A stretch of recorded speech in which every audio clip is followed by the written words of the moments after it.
Welcome viewers from our channel খবর সন্ধান। আগের আপডেটটি অর্থাৎ বলা হয়েছিল যে 16 তারিখে সন্ধ্যার দিকে ঝড় বৃষ্টি এরকম হতে পারে, কিন্তু আরেকটি এসেছে নতুন আপডেট উঠে, সেটা আজ বিকেল সংবাদ সংস্থা থেকে উঠে এসেছে। সেখানে কিন্তু শোনা যাচ্ছে আরও অন্যরকম খবর। সেখানে বলা হচ্ছে নাকি আগামী 3 দিন ধরে চলবে ঝড় বৃষ্টি। এই নিয়েই রয়েছে আজকের ভিডিওটা। যদি ভালো লাগে অবশ্যই একটা লাইক করে দেবেন এবং খবর সন্ধান চ্যানেলটিকে সাবস্ক্রাইব করে দেবেন। দেখছেন হেডলাইন্স দেখাই যাচ্ছে যে ধেয়ে আসছে দুর্যোগ, চলবে টানা 3 দিন, পূর্বাভাস হাওয়া অফিসের। কি বলা হচ্ছে খবরের ভেতরে আমরা একবার দেখে নিই। এখানে বলা হচ্ছে যে ধেয়ে আসছে দুর্যোগ, আগামীকাল থেকে ঝড় বৃষ্টির পূর্বাভাস আলিপুর হাওয়া অফিসের। আগামী 3 দিন রাজ্য জুড়ে ঝড় বৃষ্টি চলবে বলে জানা গিয়েছে। কোথাও কোথাও শিলাবৃষ্টির পূর্বাভাসও কিন্তু মিলেছে।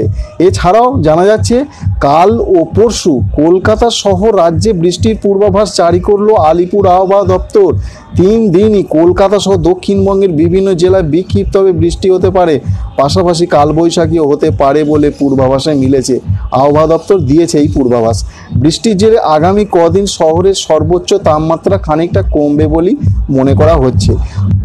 বাংলা নতুন বছরের শুরুর দিনে জোরালো ব্যাটিং গ্রীষ্মের, যার জেরে নাভিশ্বাস শহরবাসীর ভোর থেকে টেনে টুনে 11টা সাড়ে 11টা পর্যন্ত রাস্তাঘাটে লোকজনের দেখা মিলল। তারপরে কিন্তু প্রবল রোদ্দুরের জন্য সবাই কিন্তু প্রয়োজন ছাড়া বাইরে থেকে ঘরে ঢুকে পড়ছেন।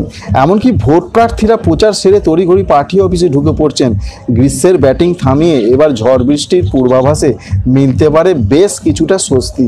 হ্যাঁ, আশা করা যাচ্ছে যে 3 দিন ধরে যে আবহাওয়ার পূর্বাভাস যেটা বলা হচ্ছে আলিপুর আবহাওয়া দপ্তর থেকে, যে 3 দিন ঝড় বৃষ্টি হবে, বেশ খানিকটা স্বস্তি মিলবে বলে মনে করা হচ্ছে। এইটুকুই ছিল এখনকার মতন যে আপডেট, যে আগামী 3 দিন ঝড় বৃষ্টি হবে তার। যদি ভালো লেগে থাকে অবশ্যই আমাদের সঙ্গে থাকবেন এই রকম ভিডিওগুলো দেখার জন্য। Thank you friend, thank you for watching.